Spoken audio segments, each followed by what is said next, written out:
नानी हो गई। भरत जी क्यों नहीं उठ रहे हैं? भरत जी जब राम जी को दंडवत करने के लिए धरती पर गिरे तो स्वयं धरती मैया ही भरत भैया को पकड़ ली है हाथों में कि तुम जैसे नाती को प्राप्त करके आज मैं धरती भी धन्य हो गई भरत। इसलिए भरत जी उठ नहीं पा रहे, मां पकड़ी है धरती। दूसरा कारण, भरत जी अपना मुख नहीं दिखाना चाहते। भगवान उठाना चाहते हैं, भरत जी उठ नहीं रहे। प्रभु बोले उठ क्यों नहीं रहे हो? भरत जी बोले भैया मैं आपको मुख दिखाने लायक नहीं रहा, क्या मुख लेकर के आपके सामने खड़ा होगा?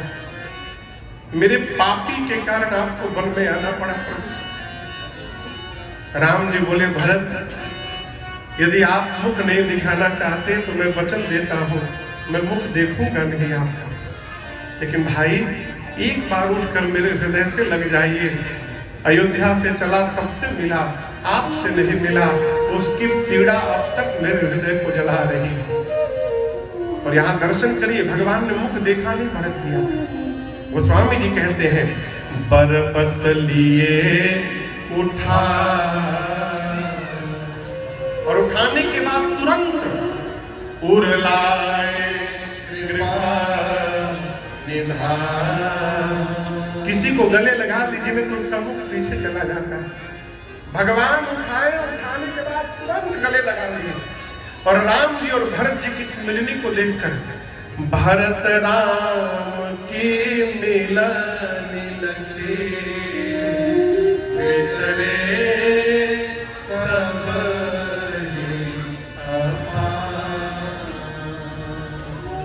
क्या पता आप गए हैं कि नहीं गए हैं, आपको सुनकर आश्चर्य भी लगेगा, लेकिन ये सत्य है, मैंने दर्शन किया है।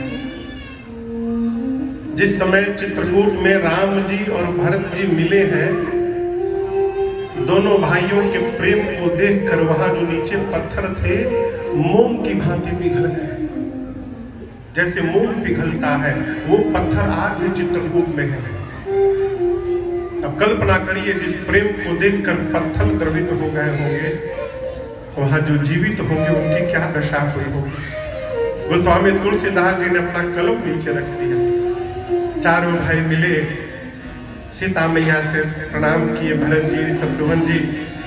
निषाद राजगुरु ने कहा प्रभु मंदाकिनी जी के तट पर पूरा परिवार आया है। राम जी दौड़ कर गए, गुरु जी से मिले और माताओं से मिले। लेकिन आपको बताऊं माताओं में सबसे पहले किसको मिले? कौशल्या मैया से नहीं मिले, कई मैया से। देखिए जो आपके लिए अपना सर्वस्व त्याग दे, जीवन में उसका कभी विस्मरण नहीं करना चाहिए, यह धर्म हो।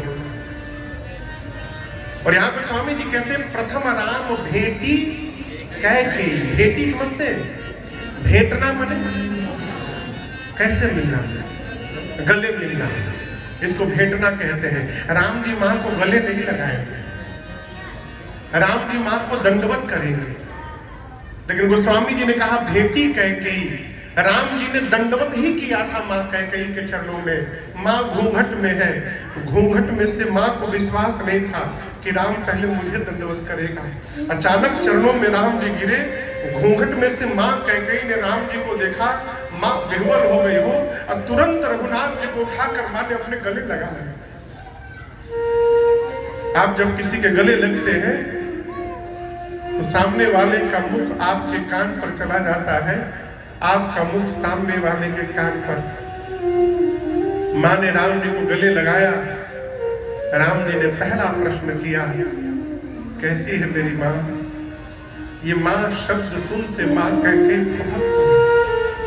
बोली राम अब भरत मुझे मां नहीं कहते, कोई मुझे देखता भी नहीं है, कोई मेरे से बात नहीं करता है। इस पूरे भीड़ में तुम्हारी मां अकेली हो गई। राम जी बोले मां पूरी दुनिया तुम्हारा त्याग कर सकती है, परंतु तुम्हारा राम तुम्हारा कभी त्याग नहीं कर सकता। देखो आज भी मैं पहले आकर अपनी मां से ही मिला। अनेक प्रकार से मां कैकेयी को प्रभु ने समझाया। पूरे समाज को लेकर चित्रकूट में गए, श्रद्धांजलि सभा बैठी, गुरुदेव ने जगत की नायक चर्चा करते करते बता दिया कि राम आपके वियोग में आपके पिताजी चले गए। उस दिन कोई जल का एक बूंद भी नहीं दिया। हमारे भारत में एक अद्भुत विडंबना है। मैंने सुना है कि लोग जब दाह संस्कार करने जब जाते हैं ना, तो दाह संस्कार के बाद वहां रसगुल्ला खाते हैं। हाँ?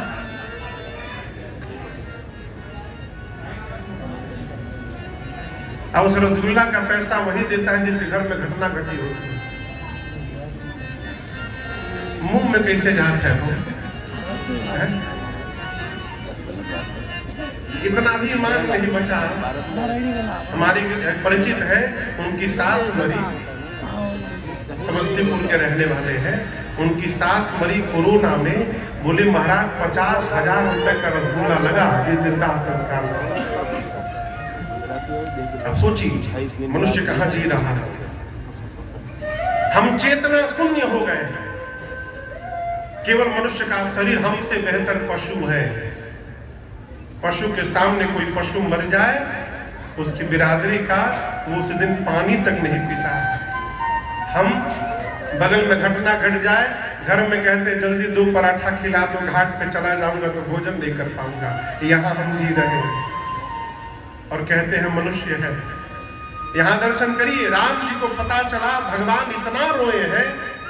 गोस्वामी जी कहते हैं उस दिन गुरुदेव के बार बार कहने के बाद भी किसी ने भी जल का एक बूंद ग्रहण नहीं किया। अगले दिन गुरुदेव भगवान ने ज्येष्ठ पुत्र होने के नाते राम जी को जो जो बताया, राम जी ने किया सब व्यवहार।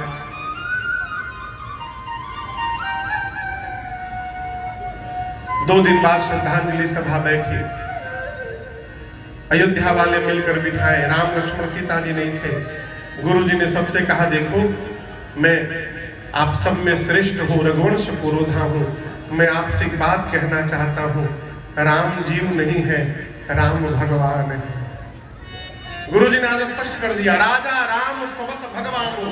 और गुरु जी ने यह भी कह दिया राम वन में रहे चाहे राम अयोध्या में रहे, अयोध्या का राजा कौन है तो राम है। संसार में ऐसा कोई नहीं है जो राम जी की आज्ञा का पालन न करे। हम लोगों को भी राम जी की ही आज्ञा का पालन करना चाहिए। भरत जी हमारे पास एक उपाय है। भरत भैया बोले कहिए गुरुदेव। गुरु जी कहे यदि आप और शत्रुघ्न दोनों भाई 14 साल वन में रहने को तैयार हो जाएं, तो मैं राम लक्ष्मण सीता को लेकर वापस चला जाऊंगा। लेकिन उनके बदले में आप दोनों भाई भरत शत्रुघ्न को 14 वर्ष वन में रहना पड़ेगा।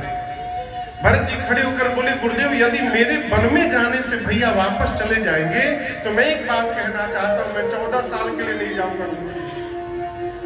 गुरु जी बोले कितने दिन के लिए जाओगे? भरत जी बोले मैं जीवन भर के लिए वन में चला जाऊंगा गुरु। मैं अयोध्या लौटूंगा ही नहीं। कानन करम जन्म भरवास। गुरु जी की मति हेरा गई। आप दर्शन करिए, इसको छोड़कर आपको उदाहरण नहीं मिलेगा। ये केवल हमारी सनातन संस्कृति है जहां एक भाई अपने भाई के लिए जीवन भर वन में रहने को तैयार हो जा रहा है। मैं लौटूंगा नहीं। गुरु जी लेकर गए सबको राम जी के पास। कहा राम आपके भाई ने मेरे विचार करने की शक्ति को क्षीण कर दिया है। हम तो कहते हैं राम जी जो भरत जी कह रहे हैं वही कर लिया जाए। राम जी बोले ठीक गुरुदेव मैं भी तैयार हूँ। गुरु जी ने कहा भरत भैया तैयार हो गए हैं, बेटा जो जो कहना आज कह दो। भरत जी खड़े होकर बोले गुरुदेव आज तक मैंने कभी भैया के सामने कुछ बोला नहीं है, लेकिन आज मैं कह रहा हूं कि मैं जानूं निज नाथ स्वभाव। मैं अपने प्रभु के स्वभाव को जानता हूं। गुरुदेव मेरे भैया अपराधी पर भी क्रोध नहीं करते। मैं तो इनका भाई हूं। आज तक मैंने किसी को नहीं बताया घर में। हम लोग जब बचपन में खेलते थे गुरुदेव तो राम भैया कहते थे कि भरत और शत्रु